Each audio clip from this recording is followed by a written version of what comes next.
So, hello, everybody, and welcome to What Do Scientists Do? It's a show where I talk to a different science guest each episode, and they teach us all about what it's like working in a field of science, technology, engineering, or math. Today, I'm joined by Sofya. Sofya, nice to meet you. Oh, it's so nice to meet you too. Thanks for having me. So, Sofya, could you tell us your pronouns and what kind of science related thing you do?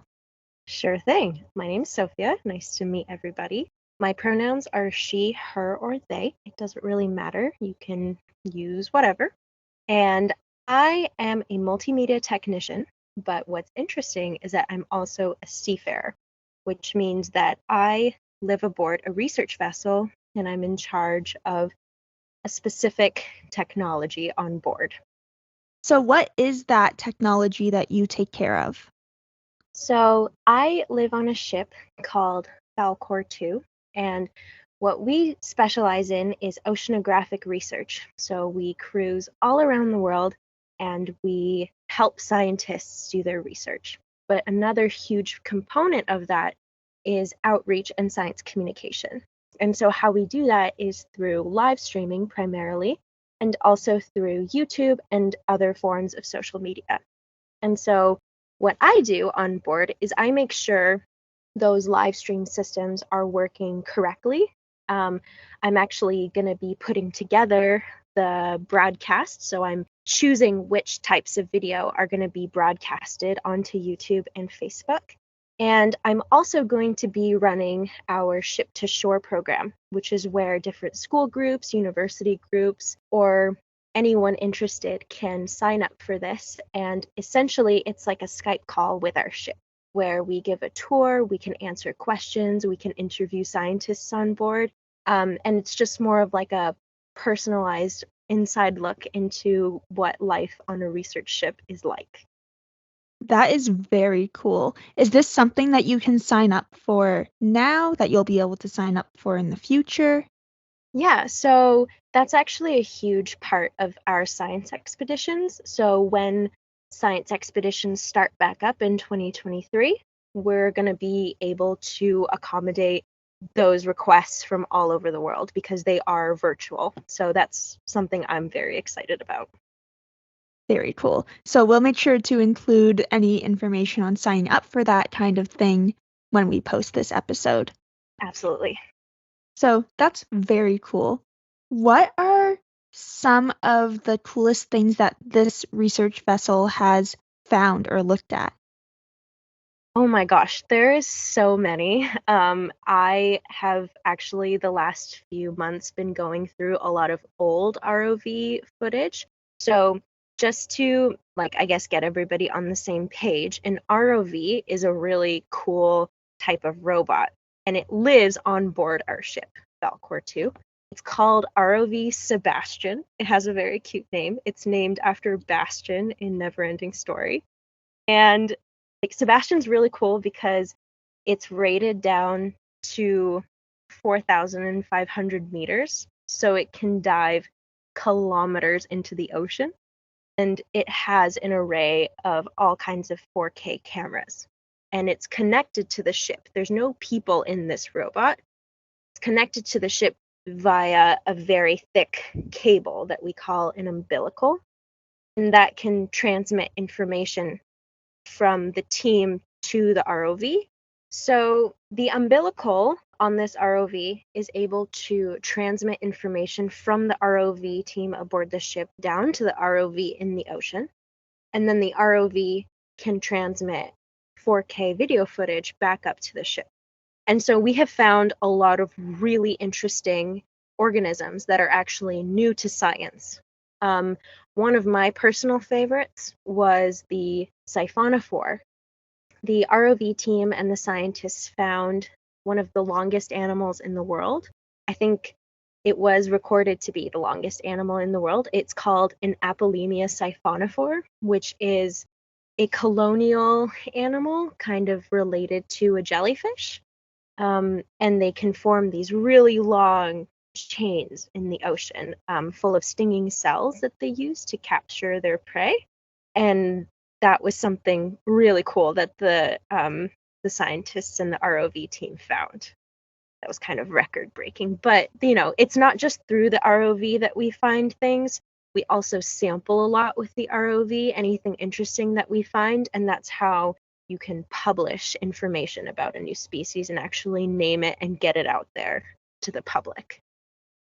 That's very cool. Was your group the first ones to find a giant siphonophore, or was it just an especially long one? This siphonophore species wasn't new to science, but this was the longest animal ever recorded. And so it was just a very unusually long Apolemia siphonophore. Yeah. That is very cool. Has this ship discovered anything brand new, like new species? Yes, actually, that's a really good question. We've discovered many new species, and our work has led to quite a lot of scientific publications. So that's how you can get, the animals that you find officially named and things like that. And so I believe a few years ago, we discovered a really cool new scale worm. So all kinds of really fun critters like that. It looks kind of like a really shiny, iridescent roly-poly, but it's not related to a roly-poly at all. It's just a very cool segmented worm.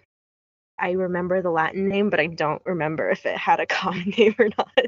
But it's very cool. That's okay. That does sound Mhm. very cool.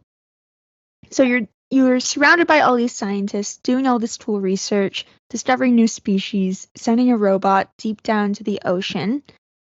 What would you say a day in your life is like? Because you're living on the ship, right? Yes, I am. As we're chatting right now, I am actually on the ship. It's very interesting. It's very unlike, living and working on land. So I would say the biggest difference for me is that it's very structured. So we will also wake up very early in the morning compared to like when I worked on land. So usually here I'll wake up around like 5:30 in the morning. Um, we'll have breakfast like 6:30 or 7 depending on the day, and then we work all day until dinner time, and then sometimes even after dinner you have to work if the instruments aren't working or if you need to fix something. There's always things that come up, but sometimes after dinner you get some downtime, and that's some amazing time that the crew can spend, playing games together or reading or doing a quiet activity. If we're in port, a lot of our crew members are runners, so sometimes we'll run together, which is super fun. So yeah, there's, so many things that you can do in a day, and it's usually quite different. And it's different from when we're in port also to when we're at sea. Very cool. So, how did you decide that you wanted to do this kind of job? I actually got very lucky. I wasn't expecting that I would be doing something cool like this.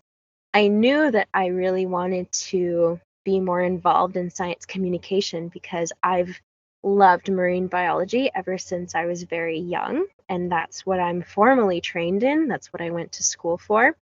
And I did my research in biological oceanography, so I worked with a lot of different instruments in the lab. And so instruments is just like a technology that can measure something for us. So I was working on a few different instruments, and so I can apply those skills to working on instruments on the ship, which is very exciting. And then to combine that with, my interest in science communication and making, something as complicated as ocean science more like tangible and understandable to people, I think that's a really cool opportunity for me personally. Um, so yeah, and I just came about it because I was looking for a job and I saw that they were offering one and they took me in, and it was a very cool moment. So, you've done all this stuff on the ship. You've Mhm. worked in biological oceanography before. What is your favorite science related thing that you've ever done? That is a really good question. It's actually a very hard question to answer. because I'm lucky enough that I got to do a lot of cool science things. And I'm sure on the ship, if you interview me again in like a year or two, I'll have more stories of like cool critters that we find. But so far, I have really enjoyed teaching.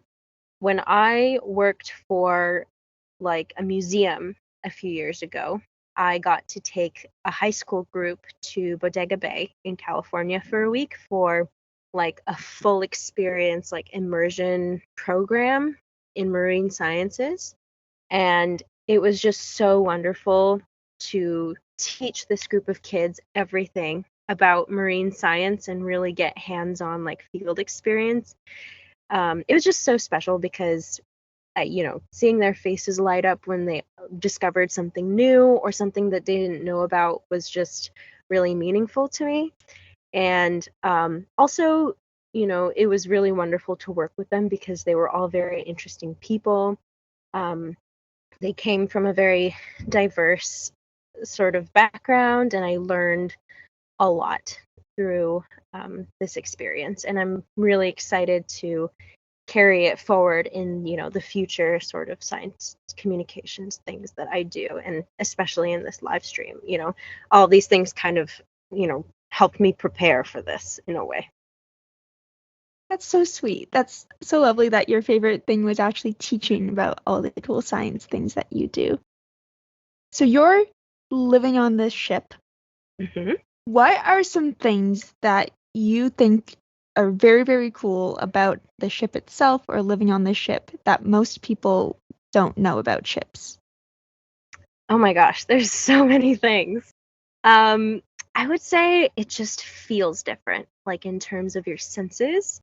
There are a lot of new noises that you don't typically hear. So we do a lot of mapping. So our ship has specific instruments welded or attached to the bottom of the ship called sonars.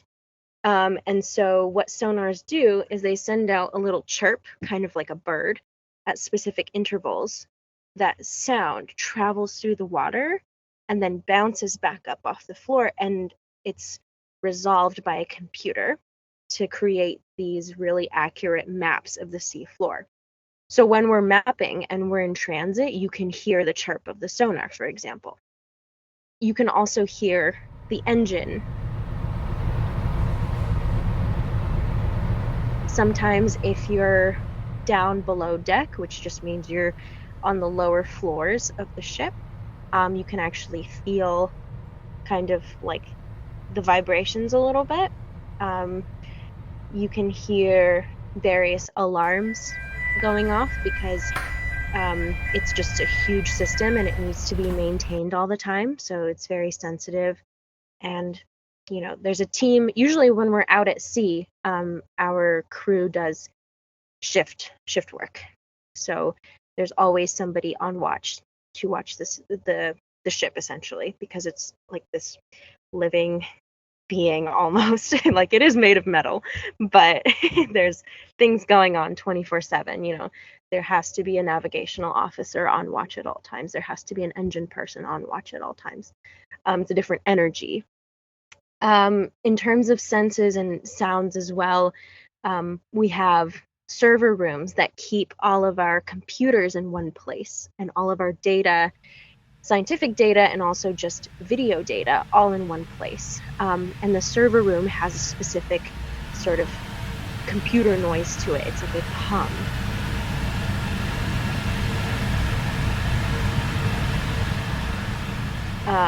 You have, the chefs cooking in the kitchen, cutting stuff, like making food for the rest of the crew. You have, the noise of, just the water swooshing around the ship as well if you're out on the back deck. In Vigo, where we are right now, it's very rainy, so you'll hear the rain and the wind when you're out at sea. So lots of different noises, and also kind of your internal sensations are also different because the place where you're living all of a sudden is rolling around in the waves.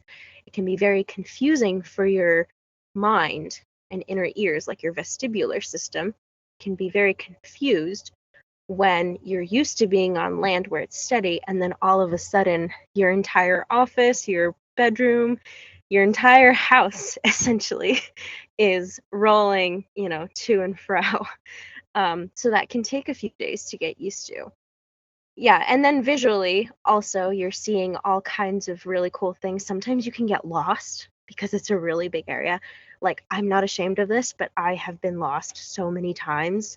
It's like a maze because, when you go more into the ship, away from the sides, there's no window, so it can sometimes be very difficult to orient yourself.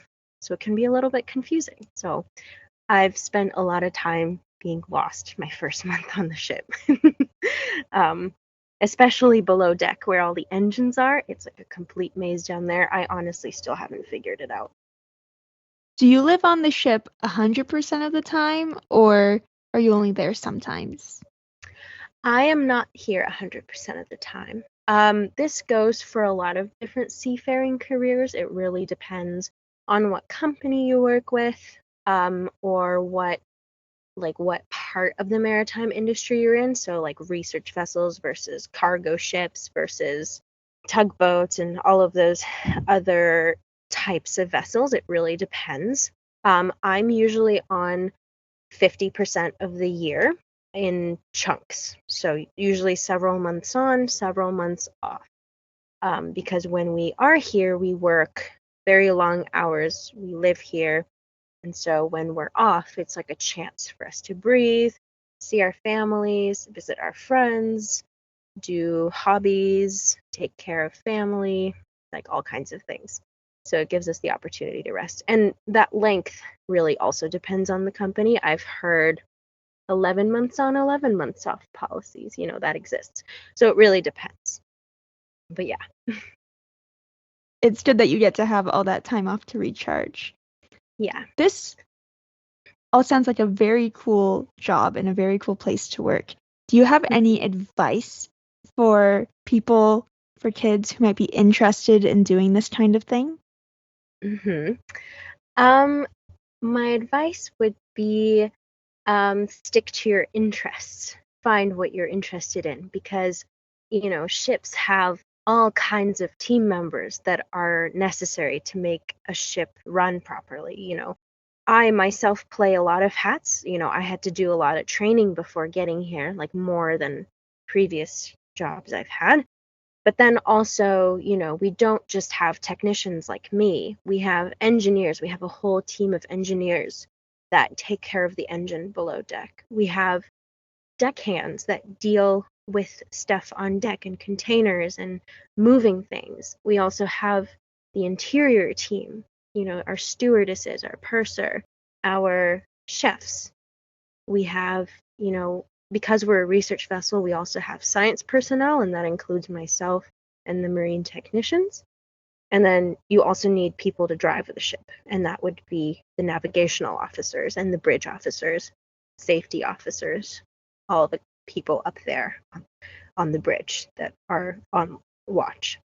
So my advice would be, don't skimp on the physics.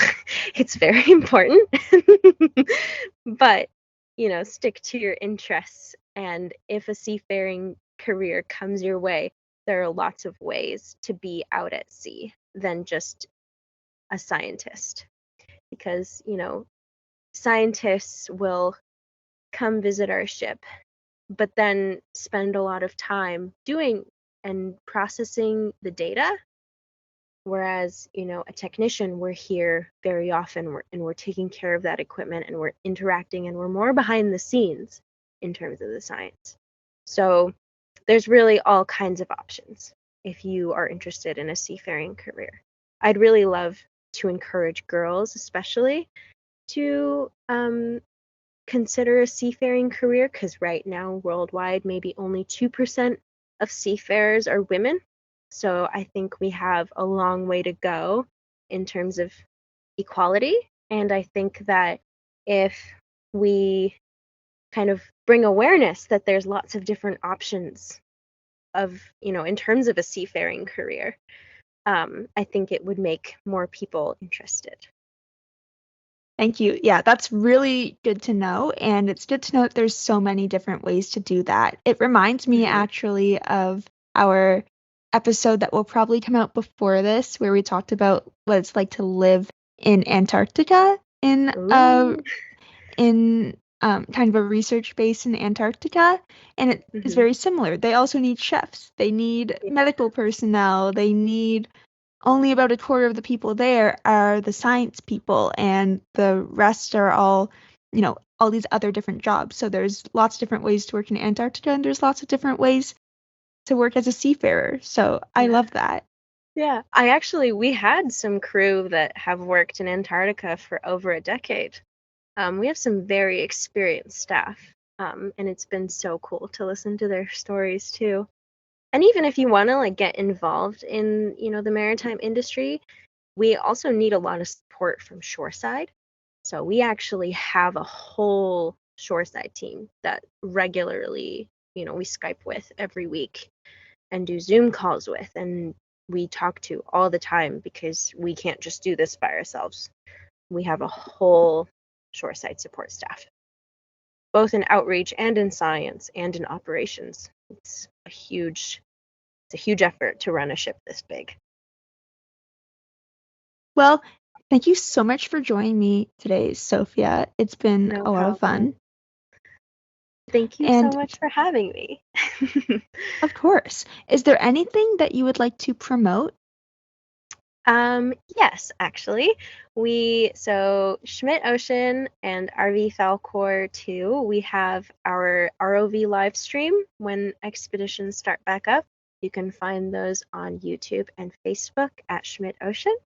We're also on social media, Facebook, Instagram, YouTube, also on Twitter at Schmidt Ocean for all of them.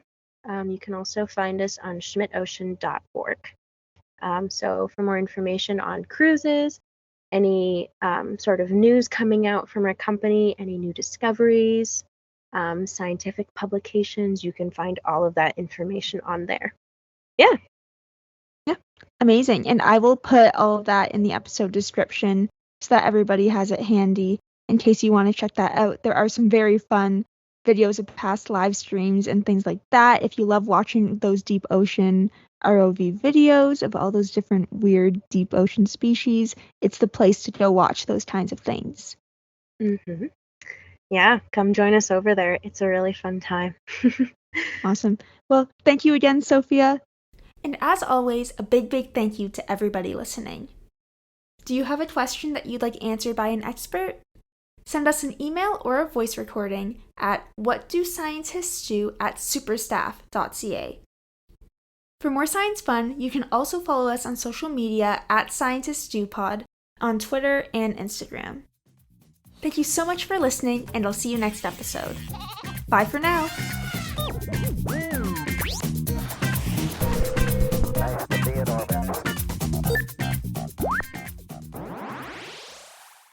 This podcast was made by Supernova at Dalhousie University, a network member of Actua. For more information on our summer camps, workshops, and more, check out supernova.dal.ca.